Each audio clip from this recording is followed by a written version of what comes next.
Hello, नमस्कार, आदाब, सत श्री अकाल और अस्सलाम वालेकुम। मैं मोहम्मद अहमद काज़मी लेकर आया हूँ आपका पसंदीदा कार्यक्रम नज़र दुनिया पर। मीडिया स्टार वर्ल्ड की कोशिश रहती है कि दुनिया की ख़बरों से आपको बाखबर रखा जाए और ख़ास तौर से मिडिल ईस्ट, जहाँ दुनिया की सभी ताकतें इन मुल्कों को बर्बाद करने का खेल चला रही हैं, उस पर ख़ास नज़र रखी जाए। क्या आप अब से पहले कभी सोच सकते थे कि इज़राइल, जो ख़ुद को दुनिया का सबसे ज़्यादा हथियारों के साथ ताकतवर मुल्क समझ रहा था, अब हालात बदलने के साथ साथ वो हिज़्बुल्लाह से डरा हुआ है और वो भी इस हद तक कि वो माफ़ी मांगे?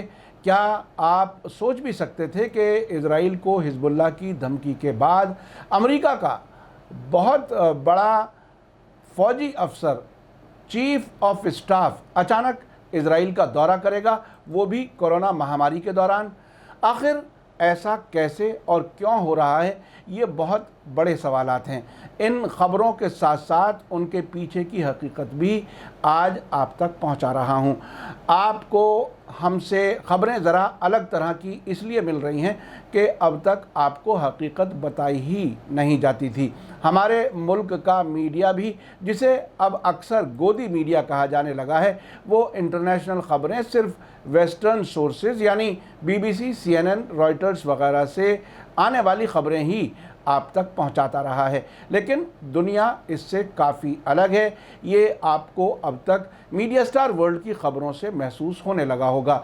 ख़बर में आगे बढ़ने से पहले आपसे गुजारिश है कि अगर आप YouTube पर देख रहे हैं तो सब्सक्राइब कर लें और घंटी दबाना ना भूलें, और अगर फेसबुक पर देख रहे हैं तो हमारा पेज फॉलो कर लें और लाइक ज़रूर करें, ताकि आपको हमारी हर एक वीडियो की ख़बर सही वक्त पर मिल सके। और अगर आपको हमारी ख़बर सच्ची और अच्छी लगे तो अपने व्हाट्सएप ग्रुप, फेसबुक, इंस्टाग्राम और ट्विटर अकाउंट पर ज़रूर शेयर करें, ताकि मीडिया स्टार वर्ल्ड की ख़बरें दुनिया भर तक पहुँच सकें।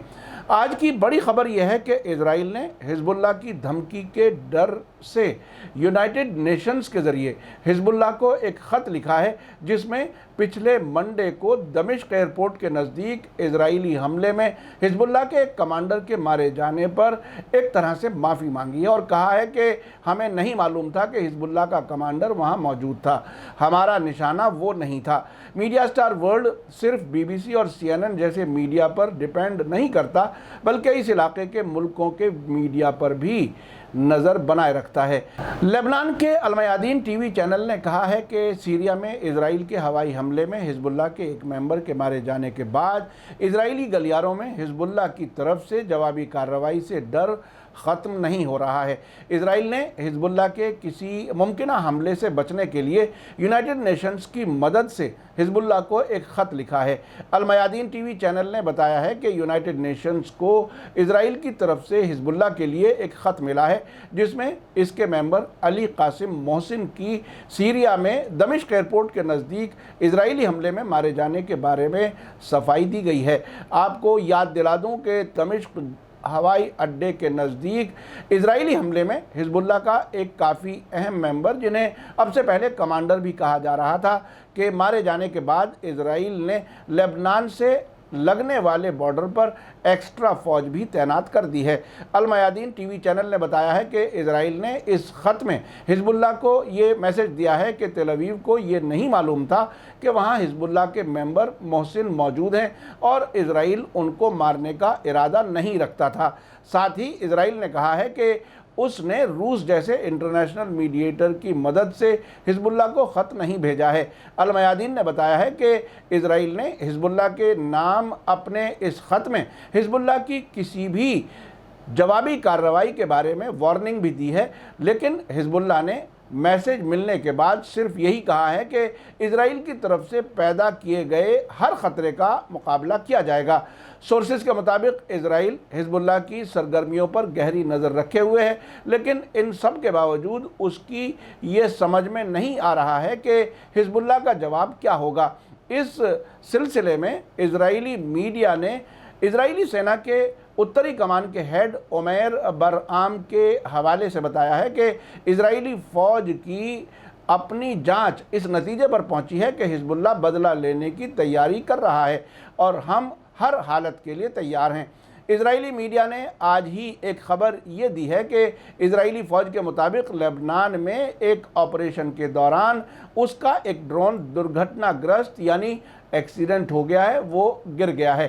संडे को एक बयान जारी करके इजरायली फ़ौज ने कहा है कि नष्ट होने वाले ड्रोन से जानकारियां लीक होने के चांसेस कम हैं।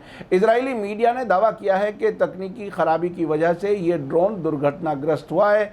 इससे पहले लेबनान ने कहा था कि इजराइल के जासूसी ड्रोन उसके एयर स्पेस में घुसे हैं और उन्होंने यूनाइटेड नेशन सिक्योरिटी काउंसिल के रेजोल्यूशन की खिलाफ वर्जी करते हुए मुल्क के साउथ में 2 दर्जन से ज़्यादा बार उड़ानें भरी हैं।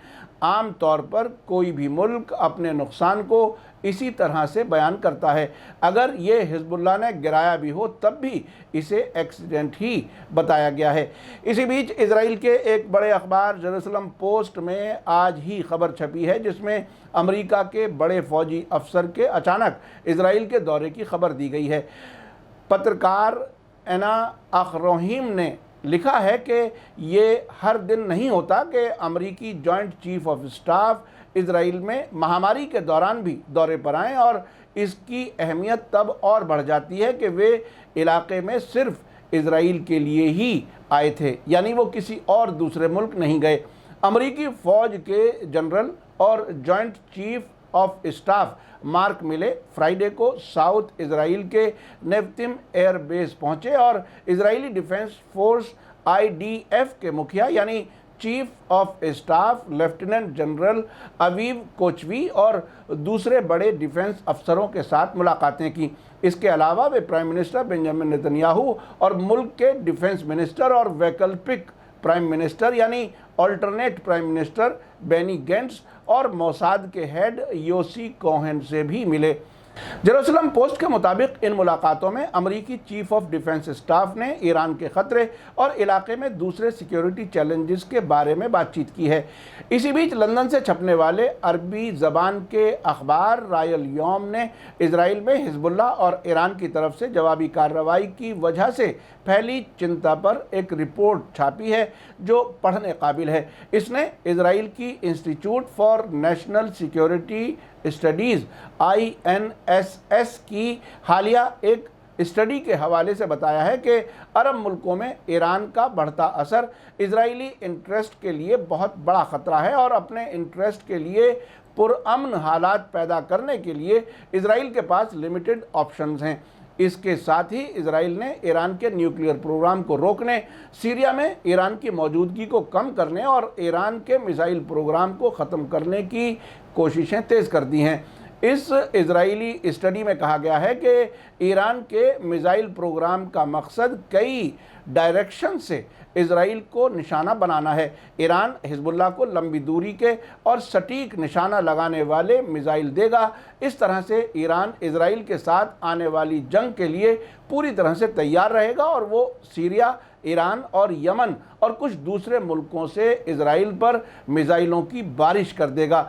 INSS की स्टडी में बताया गया है कि तेहरान और तेल अवीव के बीच सीरिया, गजा पट्टी और इसी तरह लेबनान और इराक में टकराव जारी है और दोनों के बीच आने वाली जंग कई तरह से अलग होगी क्योंकि अमेरिका कोरोना महामारी और फाइनेंशियल क्राइसिस की वजह से ईरान पर सही तौर पर नज़र नहीं रख पा रहा है, जिसकी वजह से ईरान इजराइल की रेड लाइन्स से करीब हो रहा है। इसलिए अमेरिका को ईरान पर इजराइल की कार्रवाई की कामयाबी को यकीनी करना चाहिए, लेकिन जंग में उसे शामिल नहीं होना चाहिए। इसी बीच इजराइल के एक बड़े अखबार हारेट्स ने हालिया दिनों में ईरान में होने वाले धमाकों का जिक्र करते हुए लिखा है कि इजराइल के लिए ये सब कुछ खून और आंसू पर ख़त्म होगा। इस अखबार ने ईरान की तरफ इशारा करते हुए लिखा है कि तेहरान अपने यहाँ होने वाले वाक़यात पर चुप है तो क्या वो जवाब का कोई और रास्ता अपना सकता है। हारेट्स ने लिखा है कि मिडिल ईस्ट में अमरीकी फ़ौज के कमांडर जनरल मैकेंजी को यकीन है कि ईरान अपने मुल्क में होने वाले वाक़यात का जवाब ज़रूर देगा। अखबार ने इजरायली ज़िम्मेदारों का मजाक उड़ाते हुए लिखा है कि जब बात ईरान की होती है तो सब लोगों के मुंह पर ताला लग जाता है और हम सब उन पर आंख बंद करके भरोसा करने लगते हैं। फिर अचानक ही हमारे लीडर्स को ये पता चल जाता है कि इजराइल के लिए क्या बेहतर है और हम चुपचाप उनकी बातें सुन लेते हैं। इसके साथ ही हारेट्स ने इजराइल के लिए उस खतरे से खबरदार किया है जो खून और आंसू से ख़त्म होगा। इधर आज की ही एक खबर है कि फ़िलिस्तीन में वेस्ट बैंक में रामल्ला शहर के नज़दीक के यहूदियों ने एक मस्जिद पर हमला किया है। ईरान के अरबी ज़बान के अल आलम न्यूज़ चैनल के मुताबिक हार्डलाइन यहूदियों ने अलबीरा मस्जिद पर धावा बोल दिया और उसकी दीवारों पर नस्ल भेदी नारे लिखे। हमलावरों ने मस्जिद से मुताल्लिक इमारत को आग लगा दी और भाग गए। ये वेस्ट बैंक वही है जिसके 30% इलाके को इजराइल अपने साथ शामिल करना चाहता है, जो प्रोग्राम 1 जुलाई से शुरू होने वाला था और उसको टाल दिया गया है। इजराइल ने सभी इंटरनेशनल कानूनों की खिलाफ वर्जी करते हुए कई यहूदी बस्तियां यहां बना रखी हैं, जहां भारी सुरक्षा में रहने वाले यहूदी आसपास के फ़िलिस्तीनी गांवों और मस्जिदों पर हमले करते रहते हैं।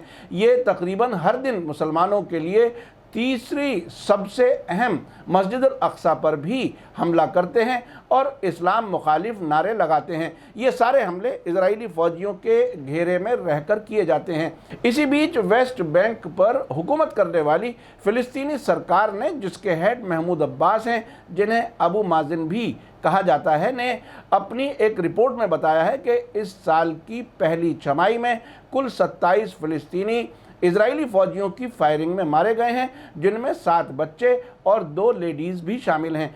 इजरायली फ़ौजियों के हमलों में इसी तरह 1017 फ़िलिस्तीनी ज़ख्मी हुए हैं। इस रिपोर्ट के मुताबिक पहली छमाही में इजराइल ने इसके अलावा 2330 फ़िलिस्तीनियों को गिरफ्तार किया है, जबकि फ़िलिस्तीनियों के 357 घरों और प्रॉपर्टीज़ को तबाह किया है। लेकिन दूसरी तरफ खबर यह है कि इस हद तक टकराव के दौरान जब इजराइल हिजबुल्लाह और ईरान की जवाबी कार्रवाई से डरा हुआ है और अमेरिका के सबसे बड़े फौजी अफसर इजराइल आकर अपनी मदद की यकीन दहानी करा रहे हैं और फ़िलिस्तीनियों की मस्जिदें जलाई जा रही हैं, इजराइल की एक एयरलाइन ने पहली बार फॉर्मल तरीके से ऐलान किया है कि खाड़ी के कुछ अरब मुल्कों तक उसकी सीधी उड़ान जारी हैं। अरब 48 न्यूज़ वेबसाइट की रिपोर्ट के मुताबिक इजरायली एयरलाइन गेशर आवियर ने कहा है कि सऊदी अरब की राजधानी रियाद और यूनाइटेड अरब एमिरेट्स की राजधानी अबू धाबी जैसे कुछ शहरों तक उसके जहाज़ सीधी उड़ानें भर रहे हैं।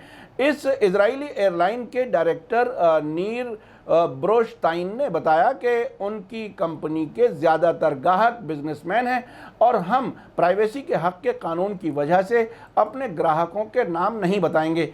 इससे पहले भी तेल अवीव से कई अरब मुल्कों के लिए उड़ानें जारी थी, लेकिन बाकायदा तरीके से उनका ऐलान नहीं किया गया था। यूनाइटेड अरब एमिरेट्स की सरकारी न्यूज़ एजेंसी ने इससे पहले बताया था कि इमारात की कई कंपनियों ने कोरोना से सामना करने के लिए इजरायली कंपनियों के साथ समझौते किए हैं। आपने देखा कि मिडिल ईस्ट कैसे पूरी तरह से 2 हिस्सों में बटा हुआ है। एक तरफ इजराइल के खिलाफ Iran, Iraq, Syria, Lebanon, Hezbollah, Hamas वगैरह हैं, जबकि दूसरी तरफ इजराइल के हक़ में यानी फ़िलिस्तीनियों के खिलाफ सऊदी अरब, यूनाइटेड अरब एमिरेट्स, मिस्र और कई दूसरे मुल्क हैं। मैं समझता हूं कि कुछ अरब मुल्कों और इजराइल के बीच पैसेंजर उड़ानों का शुरू होना शायद बहुत दिन तक जारी न रह सके। अरब मुल्कों में डेमोक्रेसी नहीं है, लेकिन जिस तरह से अरब जनता ने पिछले दिनों भारत में मुसलमानों के खिलाफ नफरत के प्रोपेगेंडे का जवाब दिया था, उसके बाद वहाँ के सामाजिक हालात का अंदाज़ा आसान है। अब देखना यह है कि आने वाले वक्त में इन अरब मुल्कों में क्या होता है। यह बात भी सही है कि सऊदी अरब और यूनाइटेड अरब एमिरेट्स ने पिछले रमज़ान में कुछ टेलीविज़न सीरियल ऐसे दिखाए थे जिसमें फ़िलिस्तीनियों को गलत और इजराइलियों को सही साबित करने की कोशिश की गई थी। उसके अलावा कुछ मौलवी मुल्लाओं ने भी ऐसे बयान दिए हैं जिससे वहाँ के अवाम ज़ायोनी यहूदियों से अच्छा बर्ताव करें। लेकिन फिर भी ये देखना काफ़ी दिलचस्प होगा कि आने वाले वक्त में इन मुल्कों में कैसा रद्द-ए-अमल आता है। इसी के साथ मुझे दीजिए इजाज़त। आज का एपिसोड कैसा लगा कमेंट्स में ज़रूर लिखें। थैंक यू, शुक्रिया, धन्यवाद। जय भारत, जय हिंद।